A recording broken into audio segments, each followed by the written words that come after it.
Hello viewers, मैं हूं कौशल शर्मा। आपका स्वागत है कौशल शर्मा के इस यूट्यूब चैनल पर।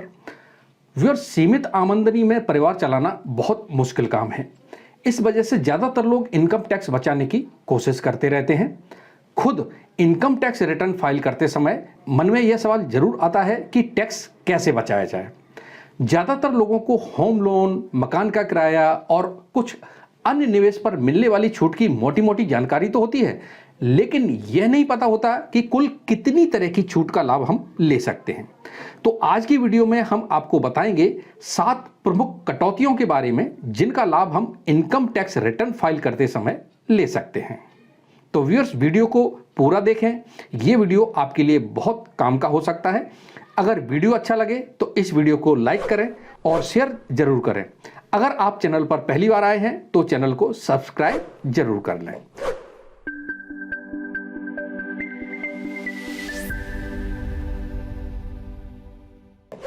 तो व्यूअर्स, हम आपको बता दें कि हमें आयकर में 7 प्रमुख छूट मिल सकती है जिनका लाभ हम इनकम टैक्स रिटर्न फाइल करते समय ले सकते हैं। इनमें एक है धारा 80C। इस धारा के तहत करदाता अपनी कुल कर योग्य आय को 1.5 लाख रुपए तक घटा सकते हैं।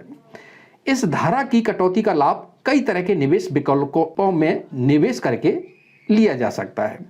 जैसे आपने अपने नाम से EPF ले रखा हो, या आप होम लोन के मूलधन का भुगतान कर रहे हो, नए मकान की खरीद पर स्टाम्प ड्यूटी चुकाई हो, आपने अगर कोई सुकन्या समृद्धि योजना का लाभ लिया हो, कोई टैक्स सेविंग म्यूचुअल फंड लिया हो, टैक्स सेविंग जैसे FD या बॉन्ड लिया हो।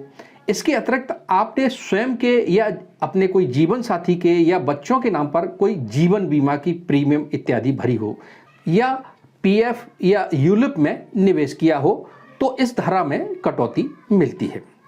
अधिकतम 2 बच्चों को स्कूल या कॉलेज की ट्यूशन फीस का भुगतान करने पर भी इस धारा में कटौती ली जा सकती है। अब जान लेते हैं अगली कटौती के बारे में। तो वो है धारा 80CCD 1V। इस धारा के तहत नेशनल पेंशन योजना यानी NPS में निवेश करने पर भी अधिकतम 50,000 रुपए तक की कटौती मिलती है। इस तरह 80C और 80CCD मिलाकर अधिकतम 2 लाख रुपए तक की कटौती मिल सकती है। अब जान लेते हैं अगली कटौती के बारे में। तो वो है धारा 80D। धारा 80D के तहत स्वयं के लिए या जीवन साथी के लिए, इसके अलावा आप पर आश्रित बच्चों के उच्च शिक्षा के लिए चुकाए गए मेडिकल बीमा प्रीमियम के लिए अधिकतम 25,000 रुपए तक की कटौती मिलती है, और आपके माता पिता के लिए चुकाए गए मेडिकल बीमा प्रीमियम के लिए अधिकतम 25,000 रुपए की अतिरिक्त कटौती मिलती है। यदि माता पिता की आयु 60 वर्ष से अधिक है तो कटौती 25,000 से बढ़कर अधिकतम 50,000 हो जाती है।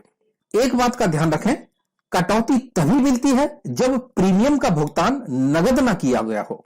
तो व्यूअर्स, ये तो थी 80D के तहत मिलने वाली छूट। अब हम जान लेते हैं अगली छूट के बारे में। तो वो है धारा 80DD।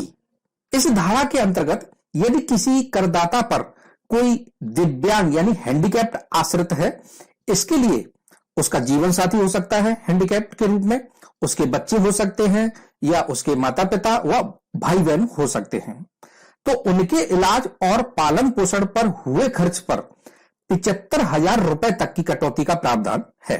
और अगर इन सभी में से किसी को अगर गंभीर विकलांगता है, तब करदाता 1,25,000 रुपए तक की कटौती का लाभ ले सकता है। तो ये तो थी धारा 80DD के तहत मिलने वाली छूट। अब जान लेते हैं अगली छूट के बारे में। तो वो है धारा 80DDB। इस धारा के तहत कुछ खास व गंभीर बीमारियों के इलाज के खर्च पर ही छूट ली जा सकती है, जैसे कैंसर होने पर, एड्स होने पर, किडनी फेल होने पर, हीमोफीलिया की बीमारी होने पर, थैलेसेमिया की बीमारी होने पर इस छूट का लाभ ले सकते हैं।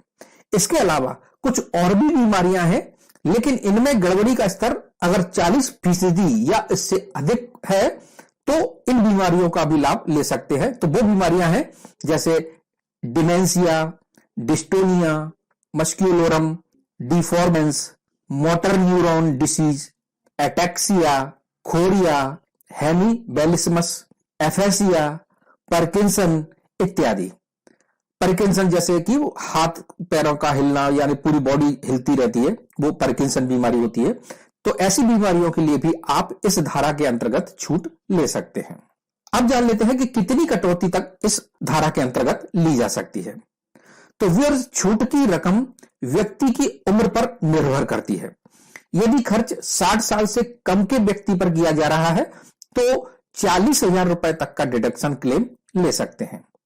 यदि बीमारी की उम्र 60 साल से ज्यादा है तो 1 लाख रुपए तक का डिडक्शन क्लेम लिया जा सकता है।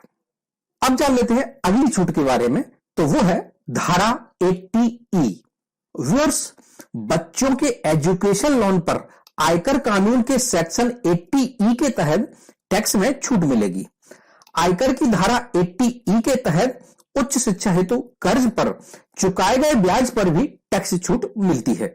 एजुकेशन लोन किसी भी पाठ्यक्रम के लिए लिया जा सकता है। पति पत्नी या बच्चे के एजुकेशन लोन पर यह छूट मिलती है। तो उच्च शिक्षा के लिए छूट आप धारा 80E के तहत ले सकते हैं। अब अगली छूट है व्यूअर्स, धारा 80G। व्यूअर्स, ये धारा चैरिटेबल ट्रस्ट या मंदिर में दान इत्यादि से संबंधित है। कुछ लोग सामाजिक कल्याण से जुड़े चैरिटेबल ट्रस्ट को दान देते हैं। अगर आप भी ऐसा करते हैं तो अपनी आय के 10% हिस्से तक पर आयकर कानून के सेक्शन 80G के तहत टैक्स छूट ले सकते हैं। यह टैक्स छूट इस बात पर निर्भर करेगी कि आप किस संस्था को दान कर रहे हैं। संस्था के अनुरूप ही दान की राशि पर 50% या 100% टैक्स छूट मिलेगी। इसके लिए आप दान करने के बाद संस्था से रसीद लें और आयकर छूट का सर्टिफिकेट भी जरूर लें। अब जान लेते हैं अगली छूट के बारे में, तो वो है धारा 80GG। अब घर लेना तो सबकी बस की बात नहीं है। आपको पता है आजकल मकानों के दाम आसमान छू रहे हैं, इसीलिए हम में से काफी लोग किराए पर भी रहते हैं। तो अच्छी बात यह है कि किराए पर रहने पर भी आपको टैक्स बेनिफिट मिलते हैं।